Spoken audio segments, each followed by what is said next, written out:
गोविंद गोविंद गोपाल भज मन गोविंदा गोविंदा गोपाला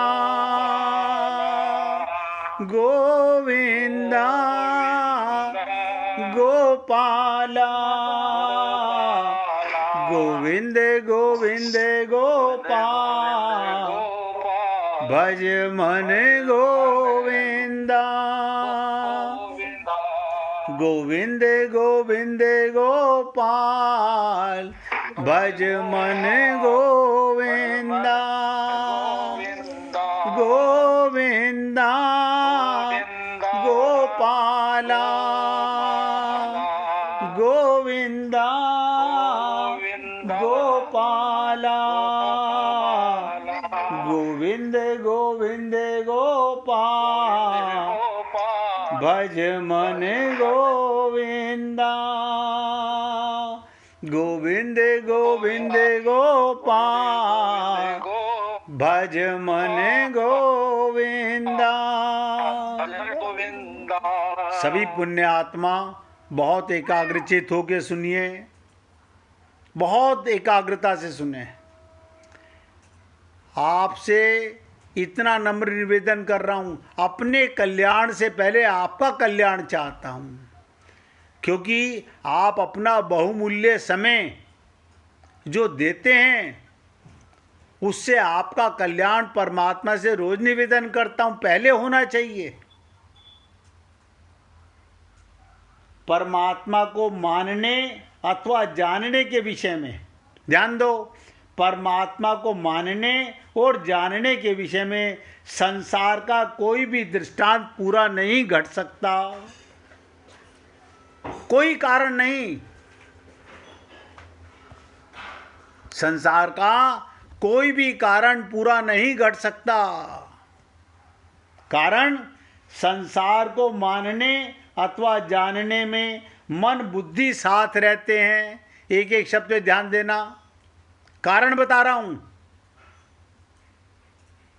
संसार को जानने मानने में मन बुद्धि साथ रहते हैं, पर परमात्मा को मानने अथवा जानने में मन बुद्धि साथ में नहीं रहते।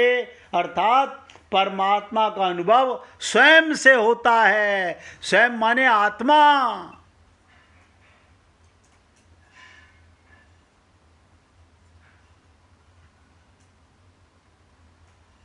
कटु शब्द बता रहा हूं।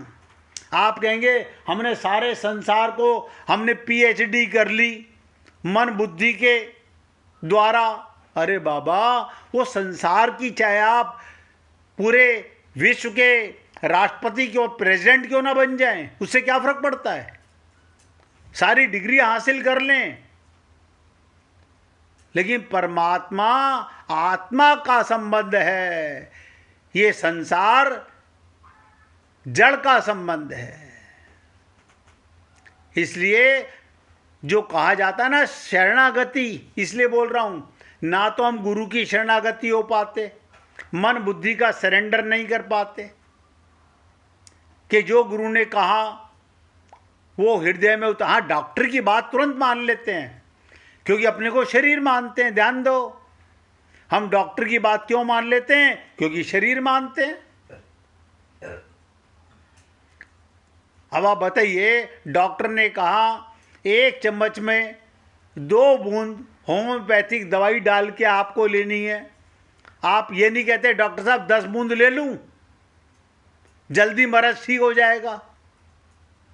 वहां बुद्धि नहीं लगाते, वहां मन नहीं लगाते। लेकिन संत महात्मा के सामने, गुरु के सामने ना तो उनकी शरणागति करते हैं, ना उनकी बात मानते हैं। तो डॉक्टर की और वैद्य की बात क्यों मानते हैं? क्योंकि हम अपने को शरीर मानते हैं। आत्मा मानो तो जानने मानने में कष्ट नहीं होता। इसलिए संत महात्मा जब हमें तत्व ज्ञान कराते हैं तो सबसे पहले आत्मज्ञान कराते हैं कि मैं कौन हूं, मैं कौन हूं। अब आप सोचिएगा, मैं माने आत्मा और मैं माने शरीर, बस। अब जो अपने को शरीर मानेगा मानेगा, रहेगा नहीं शरीर में। रहते तो सब हैं, संत महात्मा भी शरीर में रहते हैं। जब राम आए थे तो भी शरीर में आए थे, जब कृष्ण आए थे तो भी शरीर में आए थे। जितने भी ऋषि मुनि संत महात्मा पृथ्वी पर आए शरीर में ही आए हैं, लेकिन वो शरीर मानते नहीं थे। हम शरीर मानते हैं तो संसार की मानते हैं। आत्मा माने तो परमात्मा की शरणागति का मतलब यही है। इसलिए मैंने कहा, संसार को मानने जानने में मन बुद्धि साथ रहते हैं, पर परमात्मा को मानने जानने में मन बुद्धि साथ नहीं रहते। अर्थात परमात्मा अनुभव स्वयं से होता है। बताइए, संत महात्मा बड़ी आसानी से बोल देते हैं कि नित्य प्राप्त परमात्मा की प्राप्ति का अनुभव। मैं 50 बार अपने गुरु की ये बात सुनता था, नित्य प्राप्त परमात्मा की प्राप्ति का अनुभव ही भगवत प्राप्ति है। नहीं पल्ले पड़ता था। फिर समझ में आया, अबे भैया, शरीर तो संसार का अनुभव करेगा। अगर तुम अपने को शरीर मानोगे तो संसार की अनुभूति करोगे। ये जवान है, ये बूढ़ा है, ये स्त्री है, ये पुरुष है, ये ब्राह्मण में है, ये मंदिर है, ये मस्जिद है, ये गुरुद्वारा है। आप देखो ना, शरीर का कमाल, संसार की सारी समझ हमारे को है। अब बिना आत्मज्ञान के जो हमारे गुरुदेव तत्व ज्ञान कराते थे, उनका एक ग्रंथ भी है, मैं कौन मेरा कौन। मैं कौन मेरा कौन। अब हमारे को 50-50 साल हो जाते हैं सत्संग सुनते हुए, लेकिन मैं माने शरीर मानते हैं। इसलिए आपसे निवेदन कर रहा हूं कि परमात्मा का अनुभव स्वयं से होता है। स्वयं माने आत्मा। आप कौन है? आत्मा है। ध्यान दीजिएगा, कोई भी व्यक्ति मन बुद्धि से परमात्मा का अनुभव नहीं कर सकता। लिख लो, कटु शब्द बोल रहा हूं। मन बुद्धि से परमात्मा का अनुभव नहीं कर सकता, चाहे लाख प्रयत्न कर लो। दूसरी बात, संसार को मानने अथवा जानने का तो आरंभ और अंत होता है। ध्यान से सुनो, ये सारी बातें क्यों बताई जा रही हैं कि गीता का एक एक श्लोक कब समझ में आएगा? जब आप आत्मा हो। अन्यथा लिख के रख लो, नतीजा ठन ठन गोपाल निकलने वाला है, कुछ पल्ले नहीं पड़ेगा। मैं लाख कहता रहूं, मानना आपको है। आप आत्मा माने तो गीता परमात्मा की वाणी सीधे हृदय में जाएगी। और अगर शरीर माने तो आज नहीं कल, कल नहीं परसों, हफ्ते में, 10 दिन में, 15 दिन में भूल जाओगे। देखो, शरीर मानते हैं हम, मरते दम तक शरीर के माता का, शरीर के पिता का, शरीर के पति का, शरीर की पत्नी का, शरीर के बच्चों का, शरीर के मकान का, कितने मकान में हम रह लिए, सब नंबर याद है, एड्रेस याद है। और जिसके हम हैं, ना अपना पता ना अपने का पता। इसीलिए आपके साथ ये शब्द इसलिए बोल रहा हूं कि बाद में जाकर के आपको कष्ट महसूस ना हो। और बताता हूं आपको विशेष बात, मुझे कोई ज़रूरी नहीं है, अगर कोई व्यक्ति गीता शुरू करने से पहले अपने को फिर स्त्री पुरुष और शरीर ही माने तो मैं हाथ जोड़ के निवेदन करूंगा, डोंट वेस्ट योर टाइम। अपना समय बर्बाद मत कीजिएगा, पल्ले कुछ नहीं पड़ने वाला है। फिर तो वही हाल होने वाला है कि पोथी पढ़ पढ़ जग मुआ, भया न पंडित कोई, हर ढाई आखर प्रेम का, पढ़े सुपंडित होई। प्रेम माने मिटना।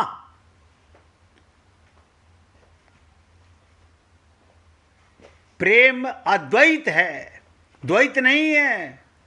दो में होता है, लेकिन प्रेम का मतलब मिट जाना। संसार को मानने जानना तो आरंभ और अंत होता है। हमने जैसे ही मैं का ज्ञान हुआ, हम संसार को जानने लगे। मम्मी ने बताया ये तेरे मामा है, ये तेरे चाचा हैं, ये तेरे ताया हैं, ये तेरे बुआ है, ये फूफा है। हमने जान लिया। और मजे की बात ये, हमने बुद्धि नहीं लगाई, क्योंकि माँ ने कहा, पिता ने कहा। जो मम्मी ने कहा वो मान लिया, जो पापा ने कहा मान लिया, क्योंकि हम शरीर हैं। और माता पिता को भी हम क्या मानते हैं? उन्हें अपना माता पिता क्यों मानते हैं? हम अपने को शरीर मानते हैं, और वो भी शरीर में थे, लेकिन अपने को आत्मा नहीं मानते। इसलिए परमात्मा के और संत महात्माओं के शब्द समझ नहीं आते। पर परमात्मा को मानने अथवा जानने का आरंभ और अंत नहीं होता। बस जाने तो जाने, अंत कभी नहीं होगा। आपको और विशेष बात बता दूं, ये बहुत इंपॉर्टेंट बात है। संसार की सारी संपत्ति, आपका शरीर छूटा, संपत्ति छूट गई, परिवार छूट गया, आपकी हजारों डिग्रियां आपके लिए 0/100। आपका संसारी ज्ञान आगे ट्रांसफर नहीं हो सकता, आगे नहीं जा सकता।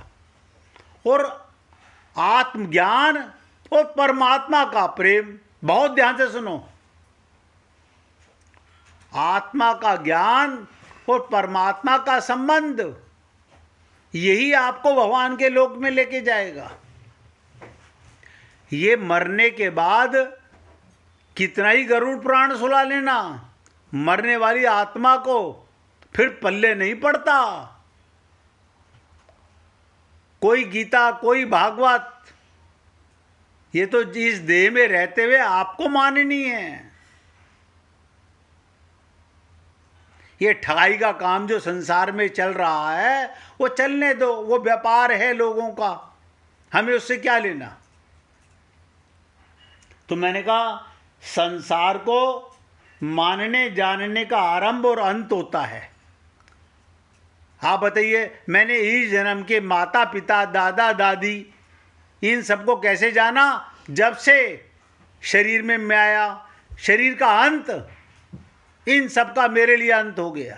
क्लीन स्लेट, शरीर के साथ संबंध खत्म। लेकिन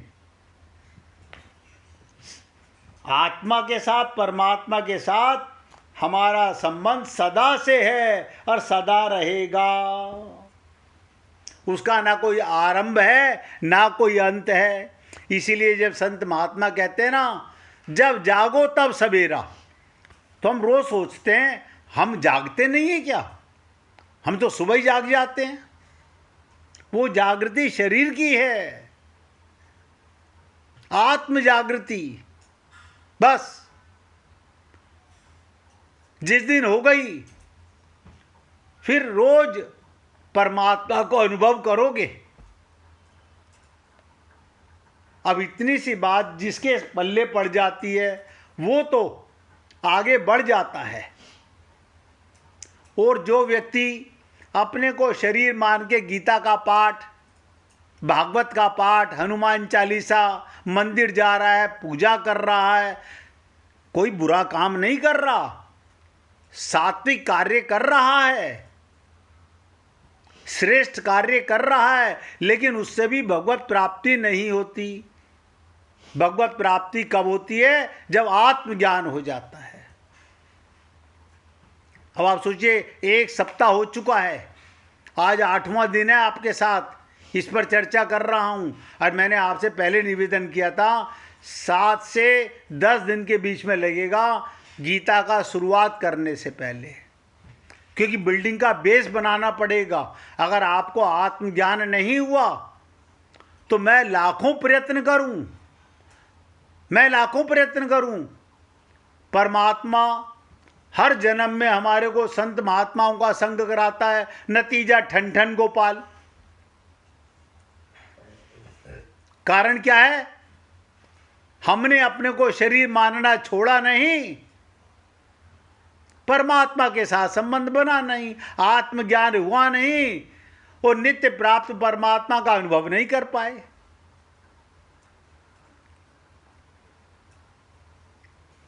इसका कारण भी सुनिएगा।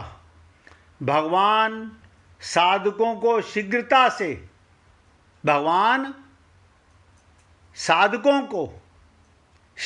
से सुगमता पूर्वक अपनी प्राप्ति कराना चाहते हैं। आप बताइए, हमारे को पालने के लिए माता पिता भेज दिए, पढ़ाने के लिए टीचर भेज दिए, हमारे को पढ़ाई करके नौकरी लगवा के काम करा के पैसा कमा के शरीर का आनंद लेने के लिए, फिर ये संत महात्माओं की जरूरत क्या थी? आप सोचिए, इस पृथ्वी पर संत महात्माओं की जरूरत क्या थी? अच्छा, संत महात्मा 84 लाख योनियों में केवल मनुष्य शरीर को ही मिलते हैं। इतने ये जीव जंतु हैं, जलचर हैं, थलचर हैं, नभचर हैं। आप सोचिए, इनको संत महात्मा नहीं मिलते क्या? क्योंकि उस देह में हरि नहीं मिलत, इस देह में हरि मिलत हैं, और वो देह हमें मिला हुआ है और आप और हम लोग भटके हुए हैं। तो इसका कारण भी मैंने आपको बता दिया। भगवान साधकों को शीघ्रता से सुगमता पूर्वक अपनी प्राप्ति कराना चाहते हैं।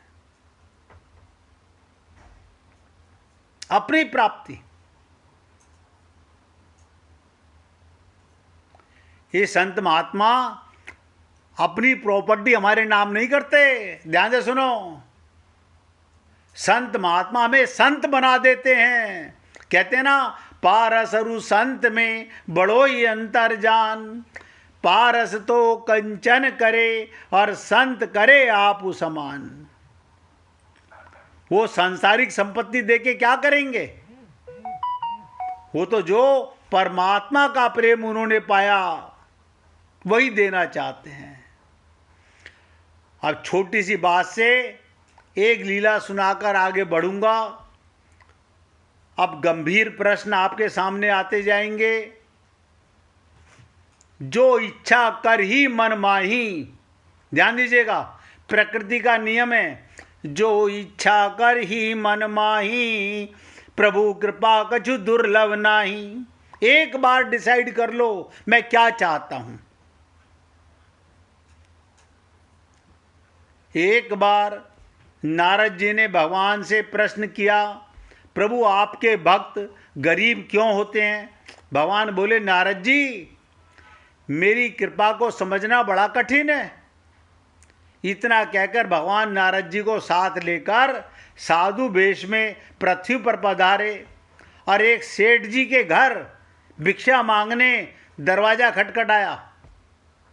अब कौन कौन थे? भगवान और नारद जी। सेठ जी बिगड़ते हुए दरवाजे की तरफ आए और देखा तो 2 साधु खड़े हैं।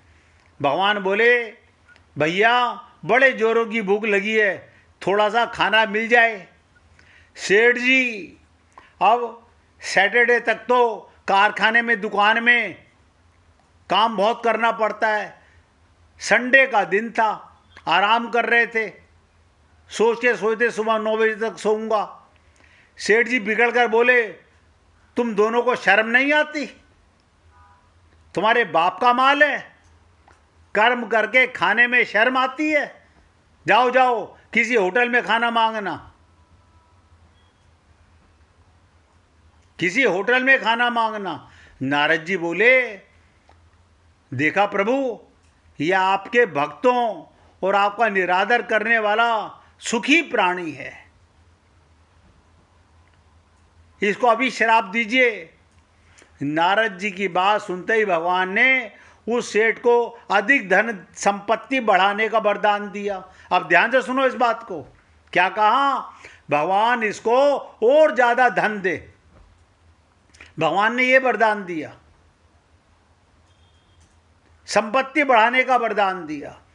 इसके बाद भगवान नारद जी को लेकर एक बुढ़िया मैया के घर में गए, जिसकी एक छोटी सी झोपड़ी, जिसमें एक गाय के अलावा और कुछ भी नहीं था। जैसे ही भगवान ने भिक्षा के लिए आवाज लगाई, बुढ़िया मैया खुशी के मारे पागल हो गई। दोनों संतों को आसन देकर बिठाया और उनके पीने के लिए दूध लेकर आई। बोली, प्रभु मेरे पास और कुछ नहीं है, बस यही है देने के लिए, स्वीकार कर लीजिए। भगवान ने बड़े प्रेम से स्वीकार किया। तब नारद जी ने भगवान से कहा, प्रभु आपके भक्तों की संसार में देखो कैसी दुर्दशा हो रही है, मेरे से तो देखा नहीं जाता। ये बेचारी बुढ़िया आपका भजन करती है, अतिथि सत्कार भी करती है, आप इसको कोई अच्छा सा आशीर्वाद दीजिए। भगवान ने थोड़ा सोचकर उसकी गाय को मरने का भी श्राप दे दिया। क्या कहा भगवान ने? इसकी गाय मर जाए। ये सुनकर नारद जी भगवान से लड़ने लगा, प्रभु आपने ये क्या किया? भगवान बोले, ये बुढ़िया मैया मेरा बहुत भजन करती है, कुछ दिनों में इसकी मृत्यु हो जाएगी, ध्यान से सुनो। और मरते समय इसको गाय की चिंता सताएगी कि मेरे मरने के बाद मेरी गाय को कोई कसाई ना ले जाए, काट ना दे, मेरे मरने के बाद इसको कौन देखेगा। तब इस मैया को मरते समय मेरा स्मरण ना होगा, गाय की चिंता होगी और ये गाय की योनि में चली जाएगी, क्योंकि नियम है अंत मति सो गति। उधर सेठ को धन बढ़ाने वाला वरदान दिया और मरने के वक्त धन तथा तिजोरी का ध्यान करके मरेगा तो तिजोरी में सांप बन के वापस लौटेगा। ये प्रकृति का नियम है। इसीलिए मैंने आपसे कहा, जाकी रही भावना जैसी, प्रभु मूरत देखी तिन तैसी। अब आप सोच लीजिए, आप संसार में ममता मोह आसक्ति करके शरीर त्यागना चाहते हैं या आत्मज्ञान से परमात्मा को अपने साथ लेकर परमात्मा के लोग जाना चाहते हैं। ये केवल मैं तो आपसे निवेदन कर रहा हूं, डिसाइड आपको और हमको करना है। 1 मिनट भगवान का कीर्तन करेंगे, उसके बाद आगे चर्चा करेंगे। हरे कृष्ण